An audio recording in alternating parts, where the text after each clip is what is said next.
तुम ये exam qualify करोगे? तुमसे तो नहीं होगा। तुम मेडिकल का एंट्रेंस क्लियर करोगे? नहीं कर पाओगे। तुम पीएससी की एग्जाम दोगे? नहीं पास हो पाओगे। तुम आईएएस बनोगे? अरे तुम कैसे बन सकते हो, तुम में तो कोई बात ही नहीं है।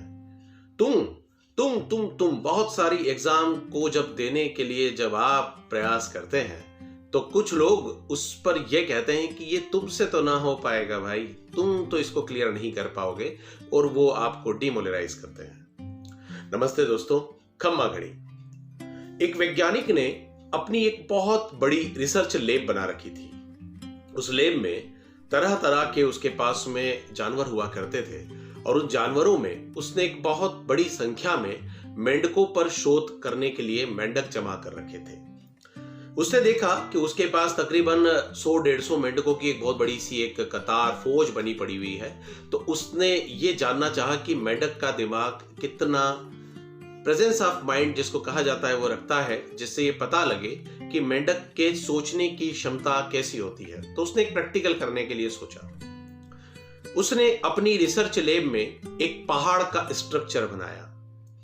उस स्ट्रक्चर को एक सराउंडिंग पूरे एक ग्लास कवर्ड के साथ में उसको बीच में रख दिया, और वो जितने मेंढक थे उन मेंढकों को उस स्ट्रक्चर के पास में छोड़ दिया।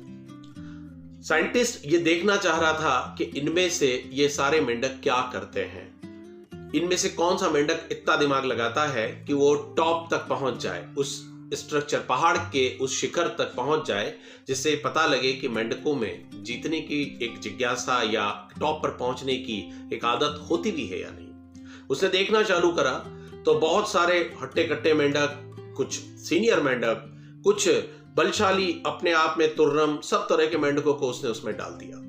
डालने के बाद उसने देखा कि जैसे ही कोई एक मेंढक ऊपर चढ़ता, दूसरा मेंढक उसकी टांग में टांग फंसाकर उसे नीचे गिरा देता।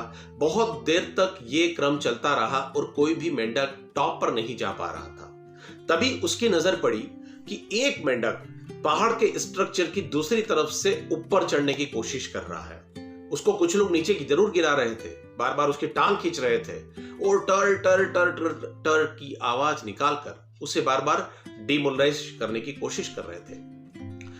उसका ध्यान जो था वो सिर्फ टॉप पर था, और वैज्ञानिक लगातार उसकी गतिविधि को देख रहा था। उसने देखा कि वो मेंढक धीरे धीरे धीरे करता हुआ ऑन द टॉप पहुंच गया, और उसने ये जगह हासिल कर ली, जबकि बाकी इतने सारे मेंढक नीचे सिर्फ टर्टर करते रह गए, एक दूसरे की टांग खींचते रह गए, एक दूसरे को रोकने में रह गए, एक दूसरे पे कटाक्ष करने में ही लगे रह गए। मोरल ऑफ द स्टोरी यह है दोस्त कि वो मेंढक जो था, वो मेंढक को जब उस वैज्ञानिक ने शोध किया कि आखिर इतने मेंढकों में से ये कैसे जीत गया, तो पता लगा कि वो मेंढक सुनता नहीं था, वो बहरा था। ये कहानी ये बताती है कि अगर आपको अपनी लाइफ में कहीं सफल होना है, किसी चीज को क्वालिफाई करना है, किसी चीज में जीतना है, कोई लक्ष्य हासिल करना है, तो आपको भी बहरा मेंढक बनना पड़ेगा।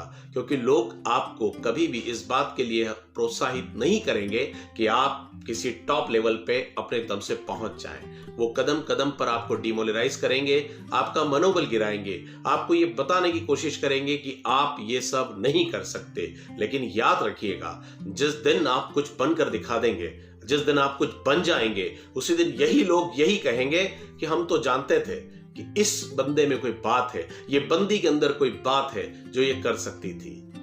तो फिर अपना मनोबल बना के रखिए, इस तरह टर्टर करने वाले लोगों से दूरी रखिए और इनके प्रति बहरे बन जाइए, और अपनी सफलता का लक्ष्य अपने दिमाग और अपने आंखों में बना के रखिए।